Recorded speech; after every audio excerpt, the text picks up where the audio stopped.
A mensagem hoje é como confiar em Deus em meio aos problemas. Segundas Reis, capítulo 6, versículo 8, em nome de Jesus. Nós vamos ler do 8 até o 18.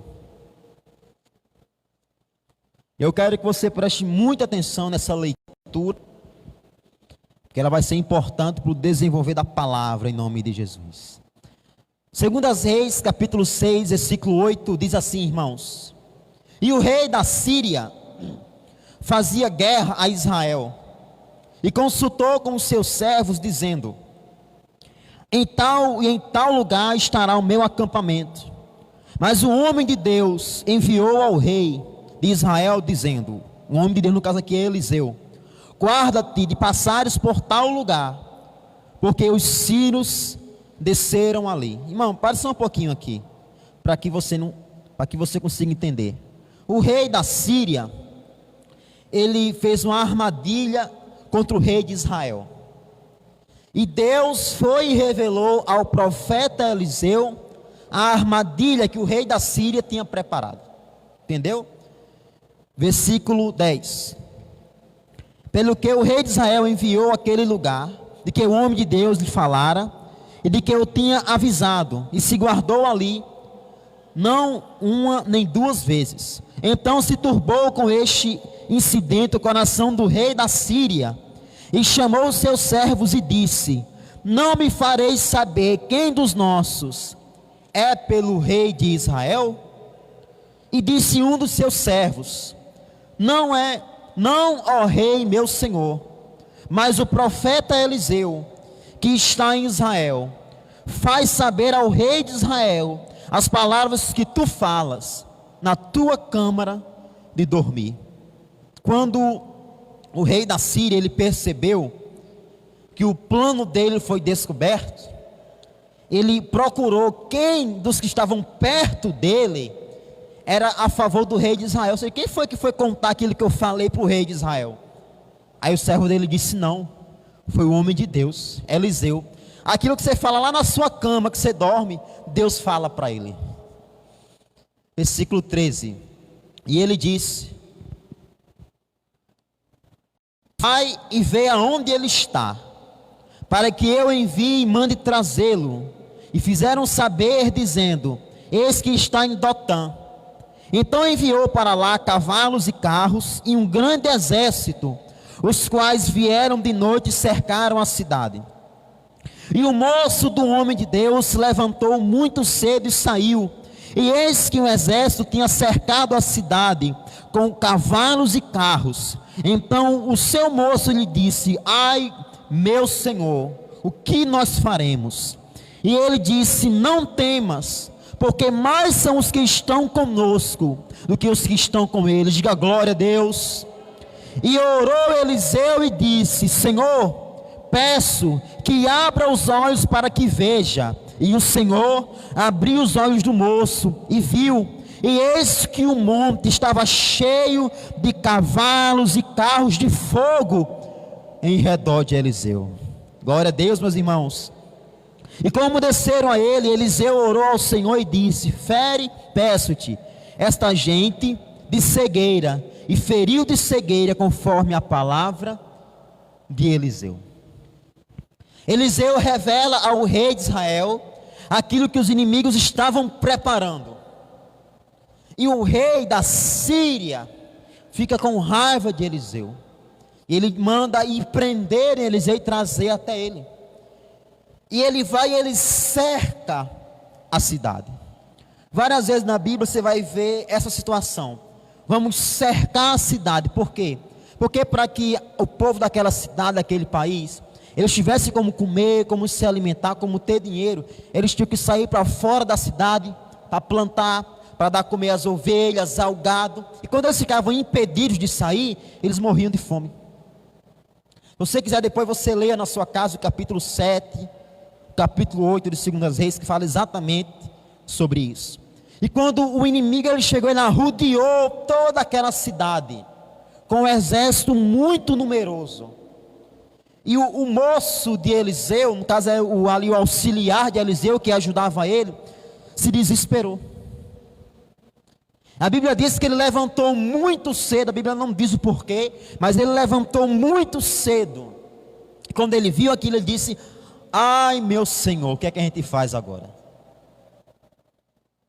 E Eliseu, ele faz uma oração.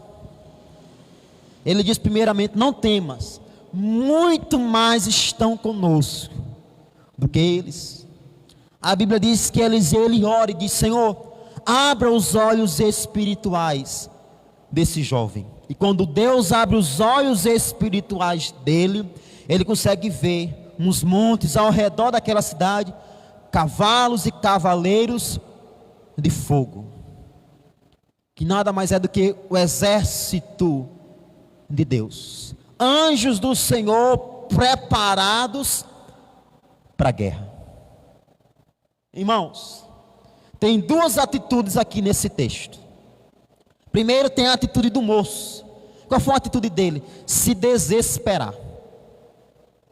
Eita, porque ele disse: e agora, o que é que a gente faz? E tem a segunda atitude, que é a atitude de Eliseu, a atitude de estar tranquilo, de continuar em paz. Igreja, todos nós passamos por problemas, por dificuldades, mas a atitude que você toma diante desses problemas, diante dessas dificuldades, mostra como é que você está espiritualmente. Se você for ler a história, se você é uma pessoa que lê a Bíblia, você sabe que este tal moço de Eliseu aqui, ele dava trabalho a Eliseu. Esse aqui é o mesmo que uma vez ele roubou a Naamã, e a lepra de Naamã passou para ele e para toda a família dele. Ou seja, ele era uma pessoa que ele não era firme com Deus, o moço. Agora Eliseu era um homem de Deus. A Bíblia diz que a porção dobrada do espírito de Elias estava em Eliseu. Elias, na Bíblia, ele fez 7 milagres. Eliseu fez 14 milagres. A Bíblia diz que depois que Eliseu morreu, muito tempo depois, quando o corpo dele tinha virado só os ossos, uma pessoa morreu e caiu dentro da cova dele. E quando aquela pessoa que morreu caiu dentro da cova dele, quando tocou nos ossos dele, a pessoa ressuscitou. Eliseu era um verdadeiro homem de Deus. Você percebe a diferença, o contraste da atitude do moço de Eliseu para Eliseu? O moço se desesperou. O que é que a gente faz agora? Eliseu continuou em paz. Meu irmão, como é que você tem reagido aos problemas da sua vida? Como é que você tem reagido quando o inimigo ele se levanta contra você? Como é que você tem reagido quando a situação contrária ela bate na sua porta? Igreja, como é que você tem reagido quando as coisas não acontecem conforme a sua vontade? Você se desespera? Você faz como o moço aqui: meu Deus do céu, e agora? Ou a sua atitude é a atitude de Eliseu? Você continua em paz, você continua tranquilo. Qual é a atitude? Quem é você?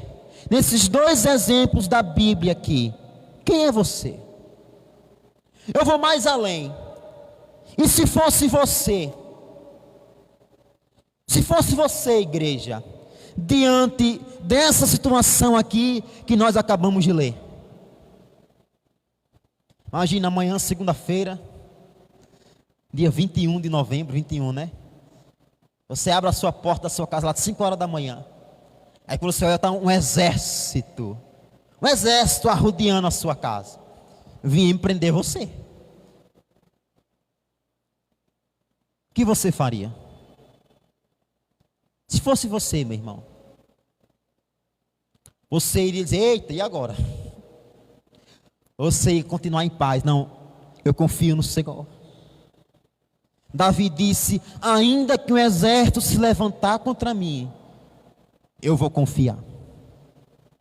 Hoje, meus irmãos, amados irmãos, não é mais um exército que se levanta contra nós. Dificilmente vai estar um exército amanhã na porta da sua casa. Mas são os problemas na sua casa, na sua família, as armadilhas do diabo. Às vezes é uma doença, às vezes é o dinheiro que está faltando, às vezes é a empresa que não está prosperando como deveria prosperar, às vezes é a meta que você não está conseguindo bater lá onde você trabalha, e o patrão está pressionando: se você não bater a meta, eu vou mandar você embora. O que é que você está fazendo diante dessa situação? Você está se desesperando? Ou você está crendo no Senhor?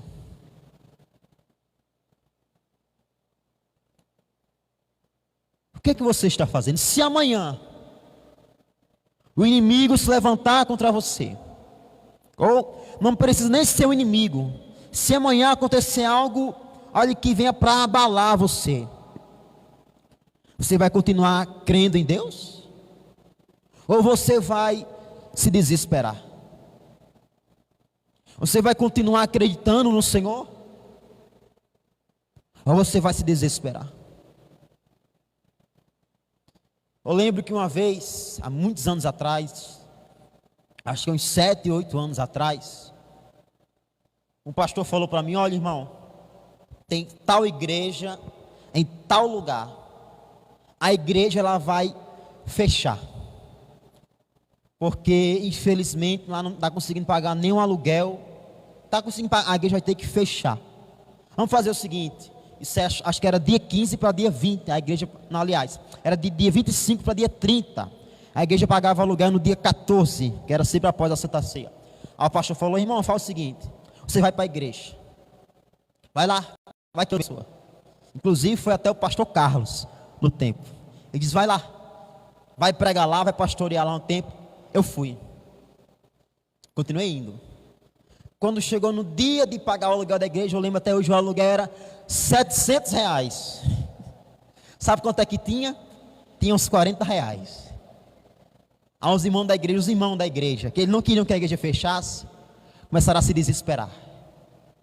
Ligou para mim: pastor, como é que a gente faz? Pastor, o que é que a gente faz? Teve um irmão que disse: pastor, eu fui lá no meu patrão, pedi para ele adiantar o meu salário, ele não disse que não ia adiantar, o meu salário ia ser bom esse mês, o meu dízimo ia ajudar. Eu disse: irmão, vamos confiar em Deus, vamos confiar no Senhor, Deus vai fazer a obra, irmão, Deus vai agir. E eu lembro que ali terminou o culto, sei como terminava o culto, tinha que contar as ofertas. Quando eu contei as ofertas, só daquele culto passou muito do aluguel. Aí depois fui falar para o irmão, disse: irmão, lembra? Você disse que você tinha que pegar o dízimo para dar para o aluguel. Eu disse: Deus não precisou do dízimo do Senhor, Deus supriu a necessidade da igreja, prosperou mais, e a igreja não vai fechar. Irmão, sabe o que é que o diabo quer? Deixa eu ensinar um negócio para você que você nunca vai esquecer. O diabo, ele quer mostrar para você a situação contrária. Como seres humanos, a gente é muito negativo. Sabia disso, igreja? Nós somos muito negativos. Por exemplo, você está aqui hoje, você está orando: meu Deus, olha, que amanhã o Senhor mande cliente para a minha empresa. Ou, meu Deus, que amanhã o Senhor abençoe, que o Senhor venha mandar clientes, Senhor, para o meu trabalho. Aí às vezes você vai, aí a manhã inteira não aparece ninguém. Às vezes é Deus, irmão, querendo provar a sua fé. Tem pessoa que já faz o quê? Se desespera. Tem pessoa: ai, ixi, meu Deus do céu, e agora? Ixi.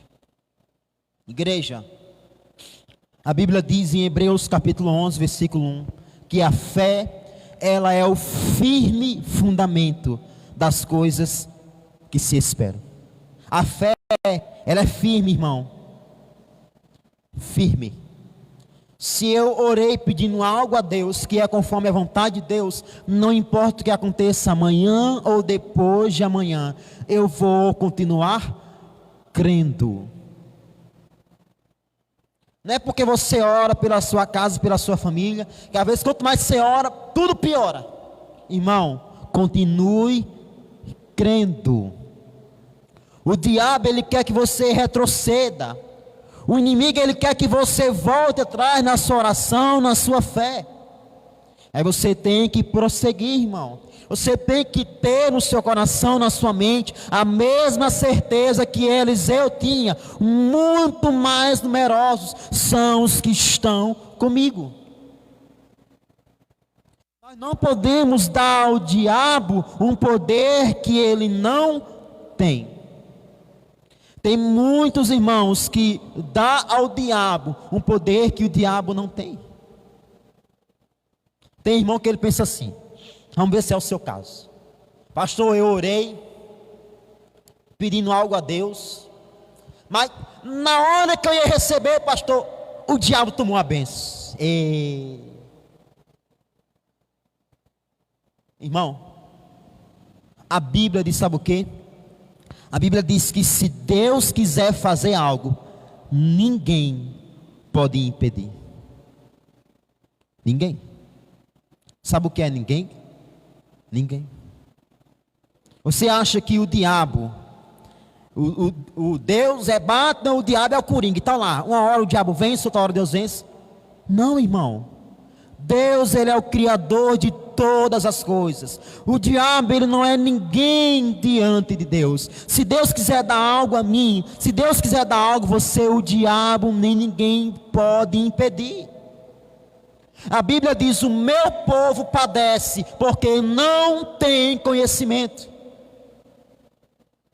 Tem crente que ele já foi salvo, ele foi lavado pelo sangue de Jesus, é um irmão, uma irmã, mas ele tem medo do diabo. É como esse moço aqui, eita, e agora? Irmão, você tem que ser como Eliseu.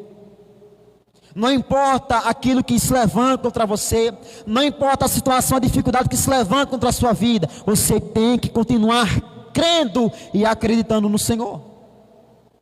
Eu quero que vocês vão aqui, em Números capítulo 14, vamos aqui.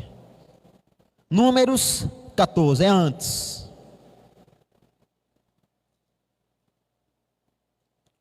Números 14.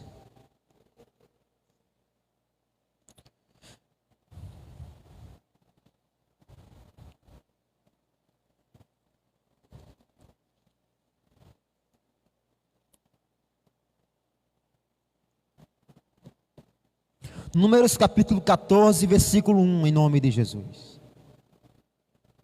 Vamos ver, irmãos, o que é que a Bíblia diz sobre a pessoa que ela se desespera diante dos problemas. O que é que a Bíblia diz sobre isso?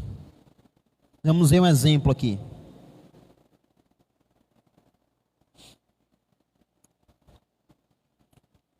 Números capítulo 14, versículo 1. Vamos ler do 1 ao 4. Diz: Então levantou-se toda a congregação e alçaram a sua voz, ou seja, gritaram, e o povo chorou naquela mesma noite. Capítulo 14, versículo 2 agora. E todos os filhos de Israel murmuraram contra Moisés e contra Arão. Olha que situação. E toda a congregação disse: se tivéssemos morrido no Egito, ou se morrêssemos nesse deserto. E por que nos traz o Senhor a essa terra?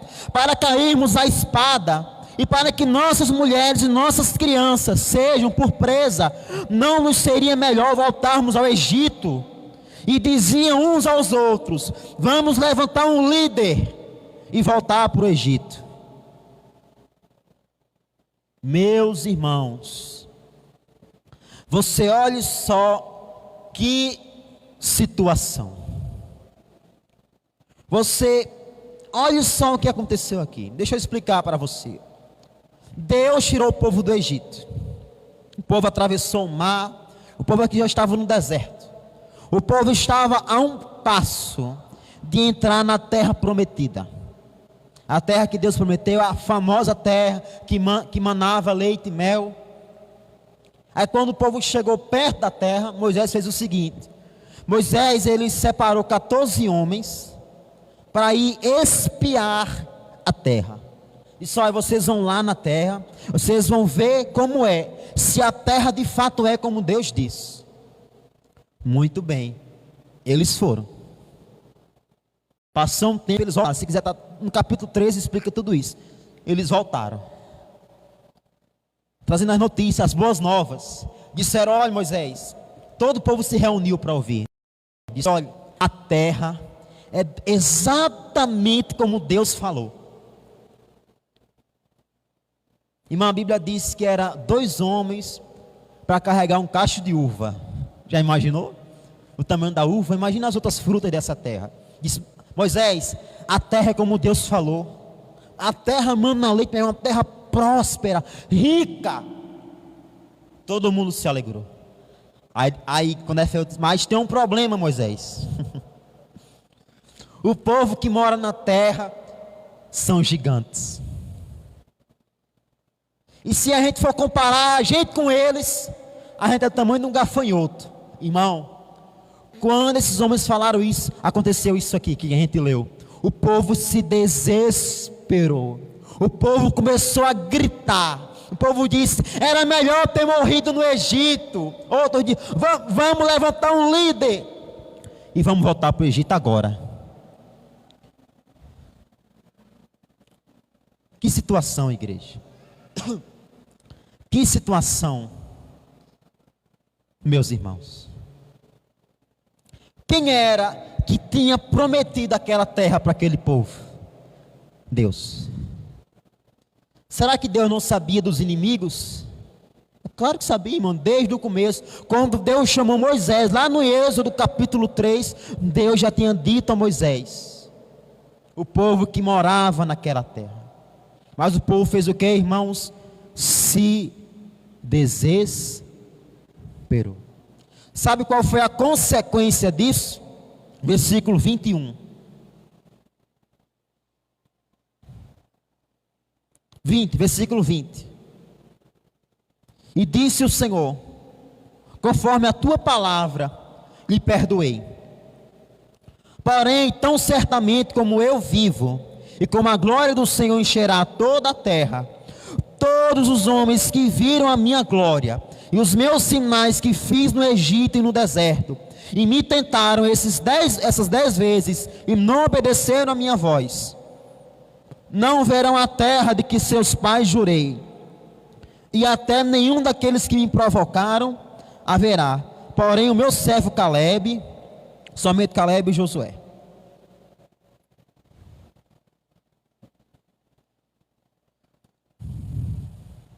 Deus falou para Moisés. Primeiro, Deus queria destruir o povo. Moisés intercedeu pelo povo. Deus, vamos dizer que Deus, ele voltou atrás. Deus disse: muito bem, eu perdoo o povo. Agora tem o seguinte, Moisés: deixe o povo aqui. Ninguém vai entrar na terra prometida. Ninguém.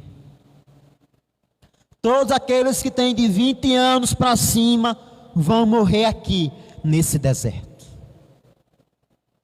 Irmãos, se você saísse hoje do Egito e você fosse até a terra prometida, que é Jerusalém, o país de Israel, você demoraria entre 9 a 10 dias a pé. Dá cerca de 900 quilômetros. O povo passou 40 anos por causa disso aqui que aconteceu. Deus fez com que eles ficassem andando em círculos no deserto, até que todos que tinham de 20 anos para cima morressem. E perderam a bênção. Foi o diabo que tomou a bênção? Não, foi Deus. Não foi o diabo, foi Deus. Por quê? Por causa da atitude deles. Às vezes eu e você estamos como esse povo aqui. Às vezes eu e você estamos como este povo aqui. Deus tem algo grande para nos entregar, mas às vezes a gente, como esse povo aqui, a gente tem medo. Talvez a pessoa já tenha no coração um desejo de abrir uma empresa de tal coisa aqui na cidade, Mas ela diz: não, vixe, mas já tem uma, duas, três, se eu abrir não vou ter cliente para mim. Aí você faz o quê? Você retrocede. Aí você perde a bênção que Deus tem para você. Por causa de quê? Por causa do inimigo, do tamanho. Não, mas aquela empresa, pastor, tem aquela loja, eu quero abrir uma loja disso, mas tem aquela loja, pastor, aqui na cidade que é tão grande, se eu abrir a minha pequenininha. Irmão, o que vale é Deus ser com você. O que vale é Deus estar com você, igreja. É muito fácil aí você dizer: não, eu confio no Senhor, eu acredito, quando tudo vai bem. Quando o dinheiro está no bolso, quando as contas estão em dia. Eu quero ver quando o negócio apertar, é quando o inimigo se levantar, é quando o diabo se levantar contra você. Aí é que você tem que mostrar a sua fé, irmão. Aí é que você tem que mostrar a sua confiança no Senhor. Tem muito crente que ele tem fé, ele tem muita fé na oração. Quando é na hora dele mostrar a fé dele demonstrar, ele não tem. A Bíblia diz em Tiago: a fé sem obras é morta. A fé sem obras é morta. Assim como o moço de Eliseu, o povo de Israel se desesperou, e Deus reprovou e os castigou por causa dessa atitude. Estou lendo aqui no meu resumo. Deus, preste atenção, Deus reprova toda e qualquer falta de confiança nele. Nenhuma situação na vida de um crente justifica não confiar em Deus. Deus reprova, irmão. Não importa o que você está passando, não importa qual o problema, não importa qual é a situação. Se você não está confiando em Deus, Deus está reprovando essa sua atitude. Não importa se é uma doença, não importa se é uma oração que você ainda não foi respondido, não importa, nada justifica o crente não confiar em Deus. Porque Deus, meus irmãos, Ele é maior do que todas as coisas. Deus é maior do que essa doença, Deus é maior do que este problema, Deus é maior do que essa dificuldade, Deus é muito maior, irmão. Não pense que Deus olha para você e Deus diz assim: não, eu entendo você, meu filho, eu entendo. Não. Irmão, tira esse negócio da sua mente. Deus não é como eu penso, Deus é como a palavra dele diz. Pare para pensar, irmão, se fosse você aqui. Se Deus tivesse prometido um exemplo para mim e para você, que a gente ia para a terra que mana leite e mel, fosse você aqui. Aí chega uma pessoa na sua casa e diz: ei, a terra é do jeito que Deus disse. Ô glória, mas tem um problema. Os gigantes estão lá. Irmão, quando a Bíblia diz gigante, é pessoa de 3 metros acima que existiu nesse tempo aqui. Os gigantes estão lá. E se a gente quiser entrar na terra, eles vão ter que matar o gigante. Se fosse você, você teria fé para matar o gigante? Ou você ia dizer: eu não, vou levar meu filho, minha filha para matar o gigante, e eu vou voltar atrás, eu vou voltar para o Egito. Fosse você teria fé de enfrentar o inimigo? Você teria fé de enfrentar esse problema? Você ia dar uma desculpa: não, eu tenho filho, eu tenho filho, Deus. Eu tenho esposa, não vou não. Voltar para o Egito é melhor ser escravo. Agora vamos ver, para a gente finalizar já, o que a Bíblia nos ensina que nós temos que fazer diante dos problemas. 1 Samuel, capítulo 17, versículo 45. 1 Samuel 17, 45. Isso aqui é o que nós temos que fazer diante dos problemas da nossa vida, irmãos.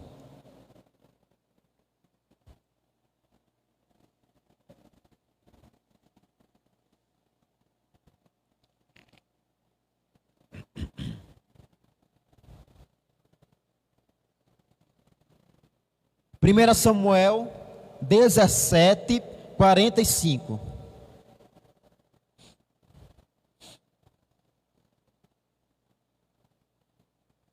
Diz: Davi, porém, disse ao filisteu: tu vens a mim com espada e com lança e com escudo, porém eu vou a ti em nome do Senhor dos exércitos, o Deus dos exércitos de Israel, a quem você tem afrontado. Assim como Davi fez, nós temos que apresentar os nossos problemas a Deus. Contra quem, igreja, era que Davi ele ia lutar aqui? Contra um gigante, da mesma família que aquele povo temeu, gigante da mesma forma. A Bíblia diz que Davi ele era pequeno, de baixa estatura, ele ainda era um menino,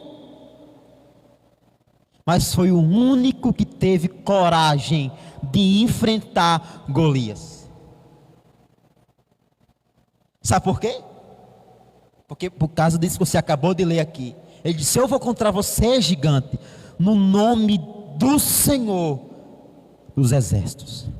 Não é pela sua força, não é pela sua capacidade, não é pelo seu pensamento, pelo seu poder intelectual, tem que ser pela força do Senhor.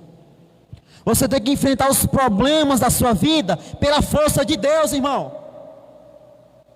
Você tem que pegar os seus problemas e apresentar a Deus. Você tem que pegar essa dificuldade e colocar diante do Senhor. Porque se for pela sua força, pela sua capacidade, você já perdeu, irmão. O diabo, ele é muito mais forte do que eu e você. O diabo é um ser espiritual. Nós somos pessoas carnais. Se você quiser lutar contra o diabo sem Deus, você já perdeu. Agora, se Deus estiver com você, se você chamar o Senhor para a luta, para a guerra, para a peleja, aí, irmão, o diabo ele vai ter que sair correndo, como diz a palavra de Deus. Pegue os seus problemas, irmão, e apresente a Deus. Pegue essa dificuldade que você está passando e apresente ao Senhor. E coloque diante de Deus e diga: Deus, eu creio que o Senhor pode resolver. Eu creio que o Senhor pode me ajudar, irmão. Davi contra Golias. Se Davi fosse lutar sem a ajuda de Deus, era uma vez Davi, irmão. Davi ele já tinha morrido, já tinha acabou, irmão. Como é que uma criança vai lutar contra um gigante? Que a Bíblia diz que ele tinha mais de 3 metros de altura e ia vencer. Somente pela força de Deus. Davi conhecia o Deus a quem ele servia, por isso ele não temeu, irmãos. Sabe por que você teme diante da situação? Sabe por que você teme diante do problema? É porque você ainda não conhece Deus como você tem que conhecer. Porque se eu e você, se a gente conhecesse de fato o Senhor, não importa aquilo que se levantasse contra você, contra mim, contra a sua vida, a gente não ia temer. A gente teme porque a gente não conhece. Se a gente conhecesse, a gente não ia temer. Deixa eu abrir aqui para você, não precisa abrir. O que diz aqui a palavra de Deus?